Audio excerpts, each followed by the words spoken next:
Salut les amis, nous sommes le mercredi 5 février. Donc juste une petite vidéo pour vous dire que je devais monter sur Paris le samedi prochain pour un rassemblement de citoyens, pour un parti politique citoyen, où je devais faire une conférence avec Thierry Mariani sur l'agriculture, la souveraineté alimentaire, souveraineté agricole. Donc j'avais pris mon billet de train, j'étais bien content, j'ai dit tiens, pour une fois que j'aurai un peu de l'adversité. Eh bien, manque de peau, quand il s'est renseigné un peu sur moi, il a annulé le brave Thierry Mariani. Il n'ose pas discuter avec un paysan comme moi. C'est quand même bizarre. Non, tout ça pour vous dire, c'est que quand j'étais allé sur CNews, j'avais eu Julien Audoul à côté de moi. Je l'avais un petit peu martyrisé par rapport au Frexit. Et je pense que donc son parti politique, le RN, lui a dit qu'il ne fallait surtout pas débattre avec moi parce que je risquais de le mettre à mal par rapport au Frexit, parce qu'il faudra qu'on m'explique, en étant député européen, qu'est-ce qu'ils vont nous trouver comme solution pour sortir la France du marasme et surtout l'agriculture française du marasme. Voilà. Donc, vous voyez ce qui est le RN. Le RN, ils sont pas mieux que les autres. Ce sont des européistes qui veulent même pas débattre avec un simple paysan comme moi. C'est pas moi qui veux lui faire de l'adversité, qui veux lui faire de l'ombre, puisque moi je fais pas de la politique et j'ai aucune ambition politique. Je suis pas député européen, je suis rien du tout par rapport au grand Thierry Mariani qui a fait carrière à l'UMP et compagnie. Donc voilà les amis, où c'est qu'on en est aujourd'hui. On peut pas avoir de débat. Les gens comme moi, de la base, les sans-dents, les esclaves du système, de l'agroalimentaire, la chair à canon, eh ben voilà. On peut même pas défendre notre beefsteak. On a juste le choix entre la corde et le fusil, puisqu'ils vont rien faire pour nous.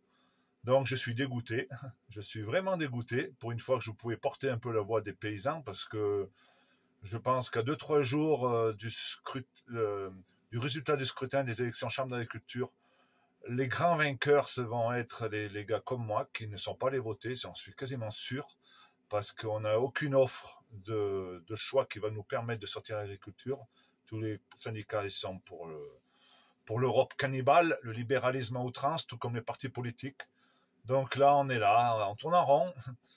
On a raison, on sait. D'ailleurs, si on n'avait pas raison, eh bien, il serait fait un plaisir de débattre avec moi et de me martyriser. Vous comprenez bien, c'est quand même un gars qui est habitué à parler, à prendre la parole. Qu'est-ce qu'il avait à craindre d'un paysan comme moi? Il avait à craindre de mes idées qui sont de plus en plus soutenues par le peuple, parce qu'il faut savoir d'où on vient et où on va. Et c'est le peuple. Eux, ce sont juste nos salariés, les politiques. Donc sans le peuple, ils sont rien. Donc il va falloir à un moment donné, je ne sais pas ce qu'il va falloir faire, s'il va falloir sortir les fourches, mais ces gars en col blanc qui sont pas là pour nous défendre, qui n'ont rien à foutre de la France, RN et compagnie. Donc c'est grave la situation, les amis. Donc il faut rien lâcher. Je vais continuer parce que cet après-midi, il y a au Sénat la loi d'orientation agricole qui est défendue par mon cher et tendre voisin sénateur. Je vous explique même pas ce qui va sortir. Je vais me faire un plaisir, d'ailleurs je sais ce qui va sortir, je vais me faire un plaisir de prendre point par point. Là, cette fois-ci, la France est en train de se réveiller par rapport aux néonicotines qui nous a fait croire que les grands scientifiques n'avaient pas de problème avec ces néonicotines alors qu'ils nous a complètement fait à l'envers. Les grands scientifiques, ils sont pas pour les néonicotines et le retour de certaines molécules chimiques.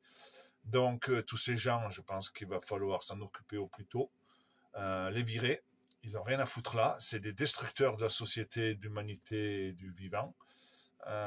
Donc à un moment donné, il va falloir qu'ils soient déchus de leur mandat. Parce que c'est facile d'être financé par les lobbies, les rétrocommissions, je vous explique même pas.